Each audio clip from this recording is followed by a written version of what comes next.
എത്ര നിസ്സാരമായിട്ടാണ്, എത്ര മോശമായിട്ടാണ് ജനവിധിയെ CPM വിലയിരുത്തുന്നത്. CPMന്റെ ഒരു മുതിർന്ന നേതാവ് പറഞ്ഞത്, എം മണി ജനങ്ങളെ ആക്ഷേപിക്കുകയാണ്. ക്ഷേമ പെൻഷനൊക്കെ വാങ്ങി നന്നായി ശാപ്പാട് കഴിച്ച് നൈമിഷികമായ വികാരത്തിൽ വോട്ട് ചെയ്തു.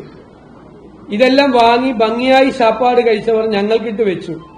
ആരെങ്കിലും ചായ വാങ്ങിത്തന്നാൽ മര്യാദ കാണിക്കണം. ഇതാണ് മുതിർന്ന CPM നേതാക്കൾ.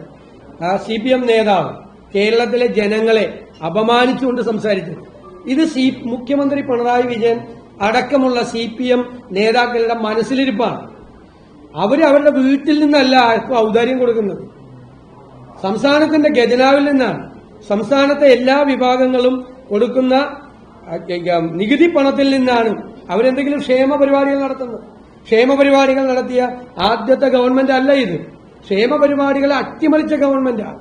ഇവര് കേരളത്തിലെ സാമ്പത്തികമായി കേരളത്തിന്റെ ഖജനാവിനെ തകർത്ത് തരിപ്പണമാക്കിയ സമ്പദ് വ്യവസ്ഥയെ നശിപ്പിച്ച ഗവൺമെന്റാണ്. എന്നിട്ട് അവര് പറയാണ് അവരുടെ ഔദാര്യം കൈപ്പറ്റി ശാപ്പാട് കഴിച്ചിട്ട് ഇവരുടെ വീട്ടിൽ നിന്ന് എടുത്തു കൊടുത്താണ് ഇതെല്ലാം.